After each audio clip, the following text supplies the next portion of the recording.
chatbot ini sebenarnya ada tools yang namanya Flowise AI. Nah, tools ini tuh kita bisa download sendiri di GitHub, jadi open source gitu ya. Mungkin kita bisa tampilin tools dari Flowise-nya. Nah, tampilannya tuh seperti ini.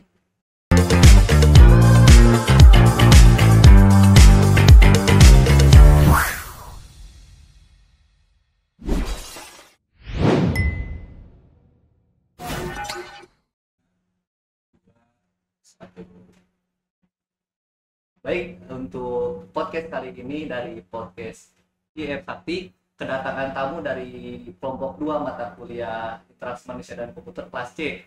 Di sini ada saudari Najwa, Hilman, juga ada Aspa, dan juga saya selaku hostnya, Arkan. Nah, jadi pada podcast kali ini kita akan membahas aplikasi yang telah kami buat pada kelompok kami ini. Mungkin boleh dijelasin dulu dari Aspa, kita itu sebenarnya membuat aplikasi apa? Baik, di sini saya akan menjelaskan mengenai aplikasi apa yang telah kita buat.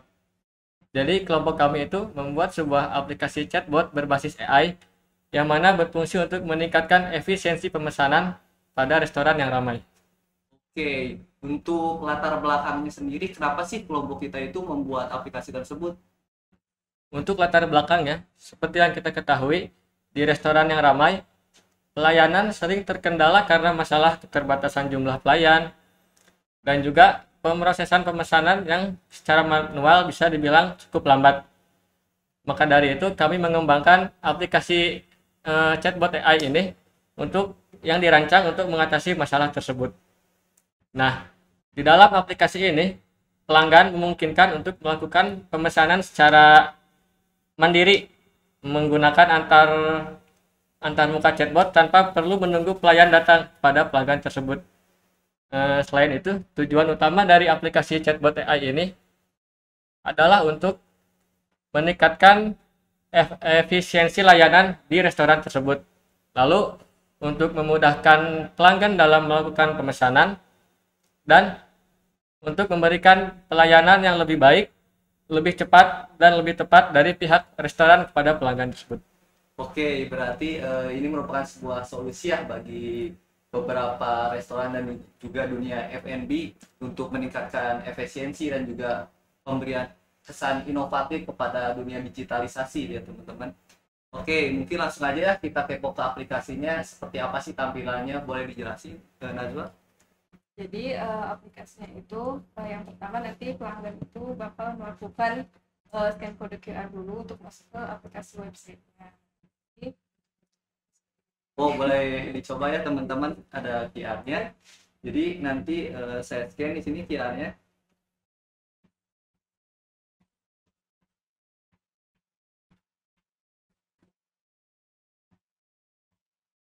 Nah, jadi setelah scan QR itu nanti ngedirect ke aplikasi websitenya seperti ini ya.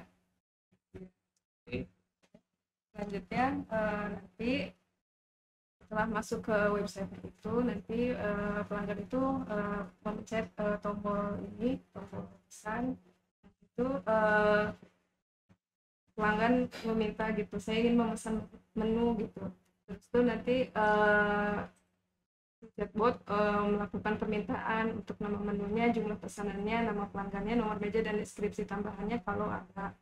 Kemudian misalnya ini nasi uduk 1 atas nama Najwa, nomor meja 21. Oh, ini kurang nama pelanggannya sama deskripsi tambahannya. Nama pelanggannya Najwa tidak ada.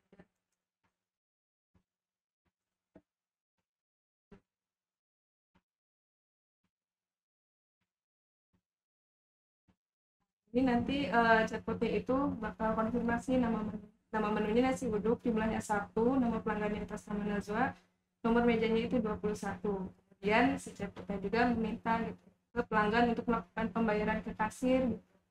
Nah, untuk pembayarannya itu ke kasir gitu, jadi tidak melalui si chatbotnya. Jadi melalui chatbotnya itu hanya konfirmasi sudah bayar kasir.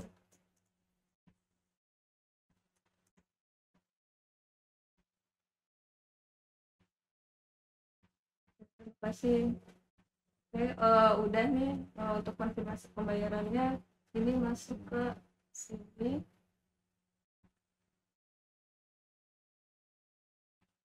Seperti ini atas nama saya, Najwa, di meja 21 nasi uduk, jumlahnya 1, kemudian harganya, terus pembayarannya, kemudian setelah itu sudah misalnya saya ingin memberi rating pesanan.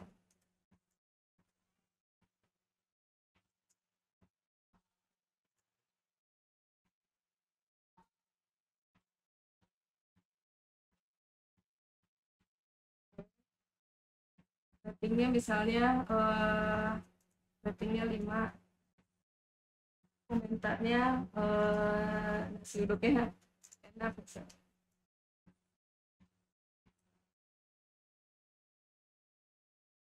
Oke, berarti nanti chatbot itu menyimpan informasi feedback dari pelanggan gitu. Nah, tadi yang dipesan itu nasi uduk, tadi rating yang diberikan oleh pelanggan itu 5, komentarnya nasi uduk. Oke, mungkin ya teman-teman fiturnya cukup luar biasa dan juga sangat membantu bagi F&B tentunya ketika restoran tersebut penuh.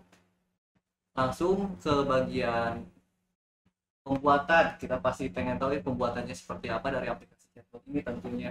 Langsung saja, Hilman, untuk aplikasi itu sebenarnya menggunakan bahasa pemrograman apa saja?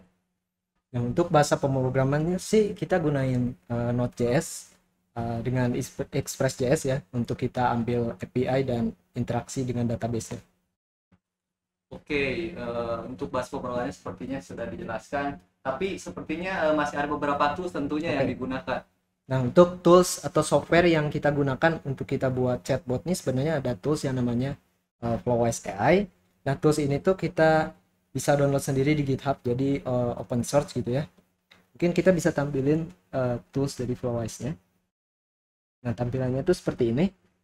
Dimana di sini kita menghubungkan beberapa tools yang ingin kita pakai.